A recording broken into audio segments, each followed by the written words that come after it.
Bienvenidos sean todos a una nueva entrega del programa Luces para el Alma, un espacio organizado por el Centro de Estudios Espíritas Juana de Ángeles de Cartagena, que busca la divulgación de la doctrina espírita a través de todas las preguntas que hacen nuestros internautas. Hoy tenemos este tema interesante y hemos invitado a nuestro compañero de trabajo, Juan Carlos Ríos, quien nos va a ayudar a desarrollar estas interesantes respuestas. Buenas tardes. Saludos a todos nuestros internautas. Bienvenidos. Bueno, entremos en materia, Juan Carlos. Para la doctrina espírita, ¿qué es el sonambulismo y qué implicaciones tiene en nuestras existencias? Para entender el sonambulismo, el éxtasis, como hablabas, tenemos que remitirnos a los fenómenos de emancipación del alma. El sonambulismo y el éxtasis son unos de estos fenómenos, porque podemos también dentro de estos fenómenos enmarcar a la catalepsia, a la letargia, pero son fenómenos complejos. El sonambulismo es aquella facultad o fenómeno que se presenta cuando el alma se emancipa o el espíritu se emancipa del cuerpo y se vale de su propio cuerpo para realizar X actividades. Pueden ser actividades que incluso no son del diario vivir, pero la mayoría de las veces son actividades que se hacen en nuestra vida diaria. Es ese mismo sonámbulo que a veces aparece en los programas de televisión del que se levanta en la noche caminando solo. ¿Tiene algo que ver? Es la mitología, ¿no? Las leyendas urbanas, pero sí, es un fenómeno que el espíritu desdoblado toma su propio cuerpo y lo utiliza para actividades dentro de la casa y puede que se presente así de forma cotidiana, pero es un fenómeno de mucha más envergadura. Ah, qué bien. Juan Carlos, ¿en qué se diferencia el sonambulismo natural, del cual ahora mismo estábamos colocando un ejemplo, del sonambulismo magnético? Bueno, el natural, como tú lo dices, es espontáneo, le sucede a la persona generalmente cuando está durmiendo. El sonambulismo magnético es inducido a través del magnetismo por otra persona. Puede dar un pase, lo que llamamos un pase, le transmite magnetismo a la persona y aquella que tiene la posibilidad de ser sonámbulo cae en un trance que lo lleva a la facultad. Hay que tener en cuenta algo, Víctor. El libro del Espíritu es muy claro en decirnos esto. No todos los sonámbulos pueden ser influenciados por el fluido magnético. Tú puedes ser sonámbulo, pero no siempre puedes caer en el fenómeno a través del magnetismo. Para eso, la organización biológica debe tener unas características. Es importante que eso lo tengamos claro. Es decir, que no todos los medios sonámbulos o los sonámbulos pueden caer en el sonambulismo o pueden tener fenómenos del sonambulismo a través del magnetismo. Nos preguntan lo siguiente. Si es un fenómeno anímico, o sea, que es del mismo ser, Sí, y del mismo espíritu, Sí. ¿cómo un sonámbulo puede ver cosas que no están a la vista? ¿De dónde saca muchas informaciones que están por encima muchas veces de su nivel intelectual? Es una pregunta muy interesante porque como lo que vemos es la encarnación actual, vemos el comportamiento de la persona actualmente, todos los espíritus tienen un bagaje, todos los espíritus tienen una historia. A través de esa historia que han trascendido a la encarnación actual, han adquirido muchos conocimientos y esos conocimientos se expresan más fácilmente cuando el espíritu está desdoblado, está emancipado del cuerpo. Entonces, le queda más fácil recordar todo ese bagaje, todo eso que viene con el espíritu y lo expresa a través del fenómeno. En ese momento empieza a hablar de conocimientos que aparentemente en esta vida no los adquirió, pero los adquirió en anteriores experiencias. Y puede ver, porque realmente el espíritu desdoblado recupera en gran medida sus sentidos espirituales.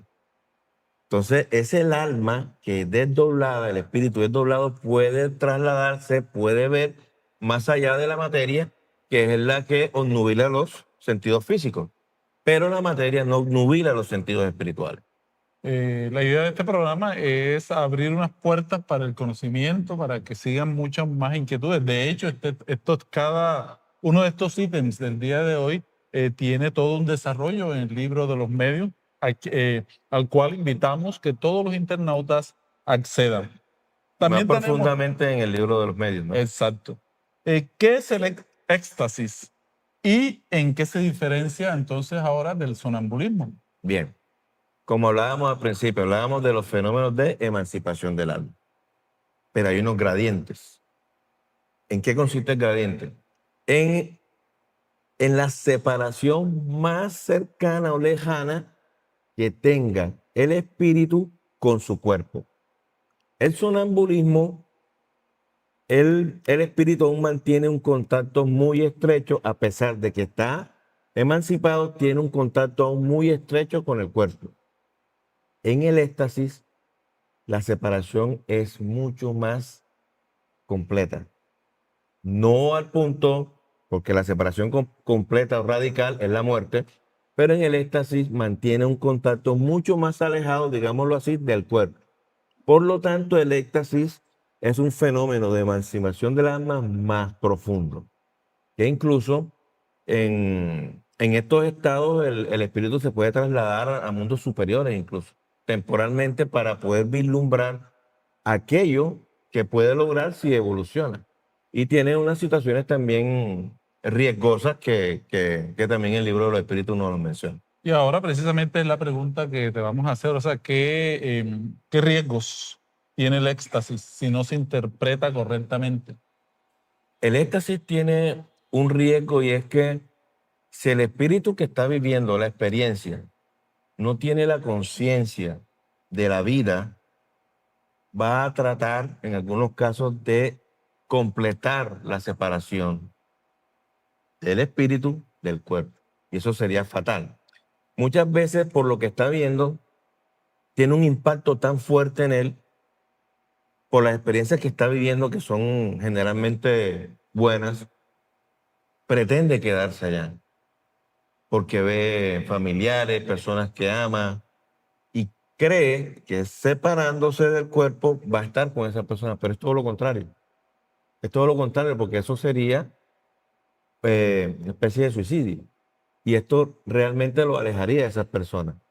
Por eso es muy, muy importante en estos fenómenos que tenga el apoyo de personas que sepan de este conocimiento, como la doctrina espírita nos ayuda, porque el éxtasis en algún momento podría ser peligroso. Se podría perder la vida. O sea, que también depende del estado espiritual de la persona, la parte Evolutiva, moral, ¿sí? el nivel espiritual. Sí. Como se habla de Teresita, Teresa de Ávila, Teresa, sí, que entraba en unos estados de éxtasis muy profundos y después traía todas las las narraciones informaciones. de lo que veía, escribía sobre ello. También tenemos otra pregunta ya relacionada con la doble vista. ¿Qué entiende la doctrina espírita como doble vista? Hay que tener claridad en dos temas. Cuando el espíritu está en el estado de emancipación, sonámbulo, o extático, el alma está viendo con los sentidos espirituales, pero hay un desdoblamiento. En la doble vista no hay un desdoblamiento del alma, pero hay un desarrollo, una expresión del sentido espiritual sin un proceso de emancipación. Sí es entendible, porque no hay una emancipación, no hay una separación, pero es el alma que se expresa porque se expande fuera del cuerpo, pero sin desprenderse del cuerpo. Y a través de esta expansión es que puede ver o utilizar en menor medida que un sonámbulo, que un extático, la vista espiritual. ¿Y esta facultad como la doble vista es una facultad momentánea o permanente? Es momentánea. Es momentánea porque recuerda que no hay un desdoblamiento completo del espíritu del cuerpo. E incluso surge en momentos específicos, una impresión, una noticia. A veces las personas dicen, vi tal cosa y está sucediendo o sucedió. Es por eso, son momentos en que el espíritu tiene esos flash y puede tener momentos en donde puede observar cosas que van más allá de la materia. Una pregunta que asalta inmediatamente. ¿Hay que ser espiritista para tener esta clase de fenómenos? Esta es una pregunta que está respondida cuando hablamos de mediunidad.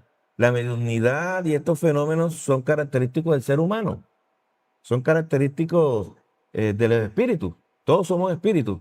Por lo tanto, la mediunidad no tiene raza, color, religión. Entonces la respuesta es no. Lo que tienes que ser es un hombre, un ser humano. El ser humano en cualquier momento, a través de las diferentes experiencias que va teniendo en su historia espiritual, puede vivir estos momentos. Dentro de estos procesos, por ejemplo, en el caso del sonambulismo, ¿cuándo se convierte en un fenómeno mediúnico como tal? Porque hasta ahora hemos dicho que es un fenómeno netamente anímico. Anímico, claro. ¿Por qué es anímico? Porque es el mismo espíritu utilizando su cuerpo. Cuando se transforma en un fenómeno mediúnico es cuando en el estado de sonambulismo interviene un espíritu desencarnado. Y a través de este estado, que facilita las comunicaciones, puede darse la comunicación de un espíritu a través del sonámbulo.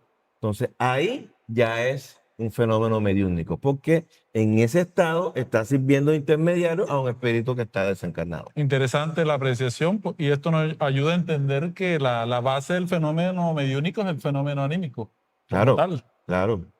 ¿Qué enseñanzas nos aportan todas estas experiencias de las cuales estamos hablando en el día de hoy para nuestra evolución espiritual? Esto nos tiene una repercusión en nuestra vida moral. Todos estos hechos que, por decirlo, entran dentro del aspecto científico de la doctrina espírita.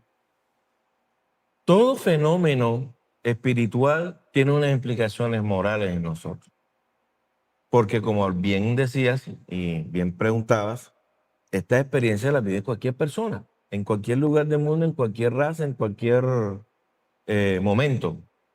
Por lo tanto, estas experiencias, si las vive, las analiza, las reflexiona, le pueden llegar a la conclusión de que la vida continúa y preexiste antes de esta vida. Y de que la existencia del espíritu es una realidad, no es una fábula. ¿Por qué? Porque lo estás viviendo en tu propia experiencia. Y para eso, la doctrina espírita es esclarecedora, porque nos ayuda a entender todas estas series de situaciones que a veces están envueltas en mitos, en leyendas, y en todo eso que siempre el ser humano quiere oscurecer o mitificar. Entonces, la doctrina espírita nos habla claro. De hecho, en estos días leía tema por aparte incluso es un mito. Hay un mito que las personas sonámbulas no la pueden despertar porque les da un infarto. Eso es un mito. Eso es un mito que la misma medicina acaba de rebatir. Entonces, somos dados a eso, a mistificar las cosas, pero afortunadamente la doctrina espírita nos habla claro de toda esta serie de conocimientos y experiencias que a veces pueden resultar extrañas, pero la doctrina espírita lo explica claramente. Muchas gracias, Juan Carlos, porque a través del estudio podemos de una u otra manera desmitificar, quitarle toda esta situación de superstición que tienen muchos de estos fenómenos que son naturales en el ser humano y que la doctrina espírita estudia, explica y le da una trascendencia no solamente científica, sino filosófica y que tiene todas unas consecuencias morales para nuestra existencia. Mil gracias por todas estas informaciones que pudimos llevar hasta cada uno de sus hogares. Les agradecemos y los invitamos a que se suscriban a nuestro canal, activen la campanita para notificaciones, nos den un me gusta, un like con el fin de que esta información se mueva más en nuestras redes sociales. También, si tienen alguna pregunta, pueden escribirla o alguna inquietud alrededor hasta de este mismo tema pueden escribirla y con mucho gusto nosotros podremos contestarla. También los invitamos a que conozcan nuestra obra social ingresando a www.fundacionremansodeamor.org.